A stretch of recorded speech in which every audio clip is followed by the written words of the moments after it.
बिस्मिल्लाहिर्रहमानिर्रहीम। अस्सलाम वालेकुम फ्रेंड्स, कैसे हैं आप सब लोग। उम्मीद करता हूँ बिल्कुल खैरियत से होंगे। मैं मोहम्मद वकास और आपको खुशामदीद करता हूँ अपने यूट्यूब चैनल पर। आज की जो मेरी वीडियो है वो ग्रेप्स के ऊपर है। ग्रेप्स की वैरायटी किंग रूबी, उसके ऊपर आपको मुकम्मल तौर पर इंफॉर्मेशन दूँगा। तो इससे पहले अगर आपने मेरे चैनल को सब्सक्राइब नहीं किया तो सब्सक्राइब कर लें, क्योंकि प्लांट से रिलेटेड जितनी भी वीडियोज़ होगी वो आपको मेरे चैनल से मिलेंगी। ये जो ग्रेप्स की वैरायटी किंग रूबी है, ये इसका शुमार अर्ली वैरायटीज़ में होता है और ये सीडलेस वैरायटीज़ होती है। ये जून के पहले दूसरे हफ्ते में मुकम्मल तौर पर पक कर तैयार हो जाती है और ठंडे इलाकों से आने वाले अंगूर ग्रेप्स की निस्बत क्योंकि पहले पक कर तैयार हो जाती है, इसलिए इसकी मार्केटिंग वैल्यू भी काफ़ी अच्छी मिल जाती है और किसान को इसके अच्छे रेट्स मिल जाते हैं। अब बात करते हैं कि इसकी बंचेस के साइज़ की। तो इसके जो बंचेस का साइज़ है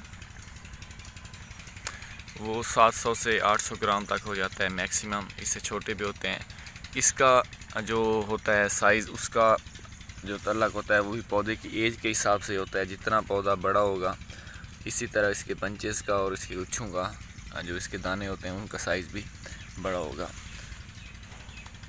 तो इसके ऊपर जो फल लगता है वो आप लोग 15 केजी तक फल बहुत ही आराम से 3 से 4 साल के पौधे से हासिल कर सकते हैं।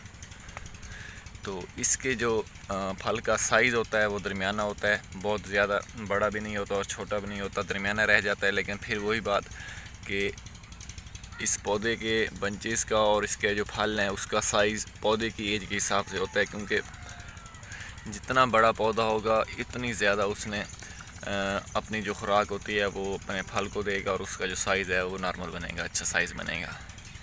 तो इसका जो कलर होता है वो पककर बिल्कुल लाल हो जाता है। अगर आप इसको अच्छी तरह जो इसका फल लगा होता है उसको रोशनी मिले, सूरज की रोशनी मिले, हवा का गुजर बसर अच्छी तरह होगा तो इसके साइज़ के साथ साथ इसका जो रंग है वो भी बहुत ही खूबसूरत बनेगा। अगर आपका ये जो फल है वो पत्तों में घिरा हुआ है, उस पर रोशनी बहुत कम पड़ रही है, तो इसका जो ये पक तो जाएगा, इसमें मिठास भी आ जाएगी, लेकिन इसका जो कलर है वो बिल्कुल ग्रीन ही रहेगा। जैसे कि मैं अभी आपको ये एक पंचेस दिखाता हूँ। तो ये अभी मैच्योर हो रहा है, अभी से 2 वीक लगते हैं कम से कम। तो ये मेरा पौधा भी छोटा ही है, अभी तकरीबन ये इसकी उम्र 2 साल है। 2 साल बाद इसने फल लिया हुआ है। तो इस तरह का इसने तो लाल होना है खैर, लेकिन जहाँ पर रोशनी नहीं पड़ेगी उसका कलर बिल्कुल सेम यही होगा, सब शेप देगा, लेकिन उसमें मिठास मुकम्मल तौर पर होगी।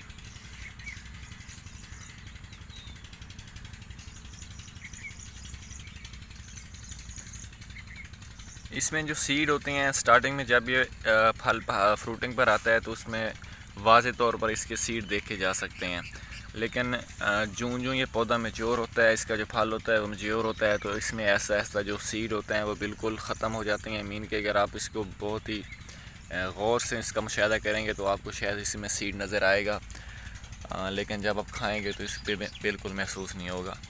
इसका कलर दूसरी वैरायटीज़ की निस्बत बहुत ही खूबसूरत होता है, जिसकी वजह से इसको मार्केट में बहुत ही अच्छी कीमत मिल जाती है।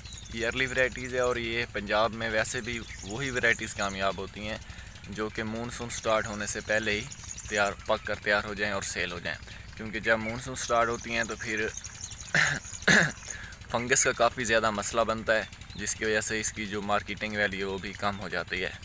तो इस पौधे के ऊपर आप जितना दिल करे फल ले सकते हैं, लेकिन मैक्सिमम आप 15 केजी तक इससे फल लेंगे तो उसका साइज़, उसकी शेप बहुत ही खूबसूरत बनेगी। ये 2 साल का पौधा है, आप इसे बगौर देख सकते हैं और इसकी मैंने वीडियो भी अपलोड की थी जब हमने इसकी प्रूनिंग की थी। तो इसने काफ़ी ज़्यादा फल उठाया हुआ है, तो एज के हिसाब से इस पर बहुत ही अच्छा फल लगा है। तो उम्मीद करता हूँ कि आपको किंग रूबी प्लांट्स के ऊपर ये वीडियो अच्छी लगी होगी। अगर इससे रिलेटेड कोई भी सवाल है आपका तो आप मुझसे पूछ सकते हैं। मैं इंशाल्लाह कोशिश करूँगा कि आपको इसका जो मेरे नॉलेज में वो आपको उसके हिसाब से जवाब दूँगा। तो इंशाल्लाह फिर एक नई वैरायटीज़ के साथ उस पर रिव्यू करेंगे।